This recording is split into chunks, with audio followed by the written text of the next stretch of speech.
قال الله تبارك وتعالى في القرآن المجيد والفرقان الحميد. أعوذ بالله من الشيطان الرجيم. بسم الله الرحمن الرحيم. يا أيها الذين آمنوا إن جاءكم فاسق بنبأ فتبينوا وإن تصيبوا قوما بجهالة فتصبحوا على ما فعلتم نادمين. صدق الله العظيم. معزز سامعین کرام اور میرے دینی بھائیوں، اللہ رب العزت نے انسانوں کو بے شمار نعمتوں سے سرفراز فرمایا ہے اور ہم کسی بھی نعمت کا انکار نہیں کر سکتے۔ ہزاروں نعمتوں کے تلے ہم دبے ہوئے ہیں۔ ان تمام نعمتوں میں ایک بہت بڑی نعمت اللہ رب العزت نے زبان کی ہے۔ یہ ایک ایسی نعمت ہے جس کے ذریعے انسان اپنے معافی ضمیر کو ادا کرتا ہے اور اس نعمت کے ذریعے نہ جانے کیسی کیسی پریشانیوں سے بچ جاتا ہے۔ اس نعمت کا اندازہ ہمیں اس وقت ہوگا جب کسی گونگے کو دیکھیں گے جو زبان کی نعمت سے محروم ہے۔ یہ زبان کتنی بڑی نعمت ہے جو اپنے معافی ضمیر کو ادا نہیں کر سکتا، لیکن اس نعمت کا جب غلط استعمال ہوتا ہے تو بہت ساری گناہیں وجود میں آتی ہیں اور اتنے بڑے بڑے گناہ کہ اللہ رب العزت اس سے ناراض ہو جاتے ہیں۔ معاشرے کے اندر فتنہ و فساد برپا ہو جاتا ہے، دو دوستوں کے درمیان، میاں بیوی کے درمیان، رشتہ داروں کے درمیان فتنہ و فساد برپا ہو جاتا ہے۔ اسی لیے اس زبان کے صحیح استعمال کو شریعت نے بہت اہمیت دی ہے اور اللہ کے رسول صلی اللہ علیہ وسلم نے ضمانت دی ہے کہ اگر کوئی شخص اپنی زبان کے صحیح استعمال کی ضمانت دے دے اور اپنے شرمگاہ کی ضمانت دے دے، میں اس کے لیے جنت کا ضامن ہوں۔ یہ بہت بڑی بشارت ہے۔ لیکن آج ہمارے معاشرے کے اندر زبان سے بہت سارے گناہ سرزد ہو رہے ہیں اور اس وقت جس زمانے میں ہم اور آپ زندگی گزار رہے ہیں، یہ ٹیکنالوجی کا زمانہ ہے، ڈیجیٹل زمانہ ہے۔ ایک وقت ہوا تھا کہ لوگ اپنی زبان سے کسی کی غیبت بیان کرتے تھے، کسی کی برائیاں کرتے تھے، اس کے لیے محفلیں سجتی تھی، چند لوگ جمع ہوتے تھے اور ایک دوسرے کی برائیاں، بہتان تراشیاں اور بہت ساری چیزیں ہوتی تھی اور اس کا دائرہ کار ایک خاندان تک، ایک محلے تک، ایک گاؤں تک محدود رہتا تھا۔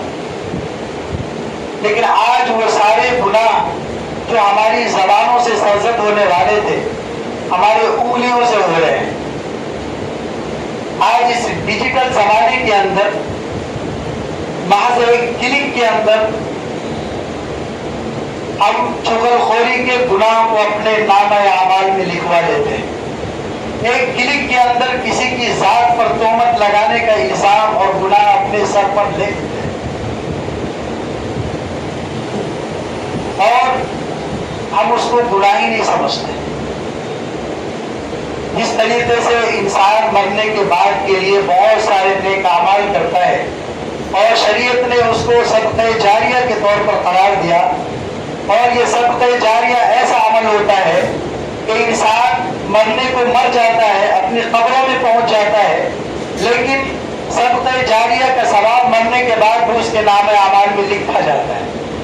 لیکن اس کے برعکس پہلو پر اگر ہم غور کریں، ہماری ذات سے، ہماری زبان سے اور ہماری انگلیوں کے کلک سے کسی کی ذات پر تہمت لگائے گئے، کسی کی عزت کو داغدار کیا گیا، فیس بک، واٹس ایپ، ٹویٹر اور نہ جانے کتنی اپلیکیشنز ہیں جس کے ذریعے ہم ایک کلک کرتے ہیں اور جس خبر کی ہمیں تحقیق بھی نہیں ہوتی، کسی کی ذات کو داغدار کر دیتے ہیں۔ یہ ایک ایسا گناہ ہے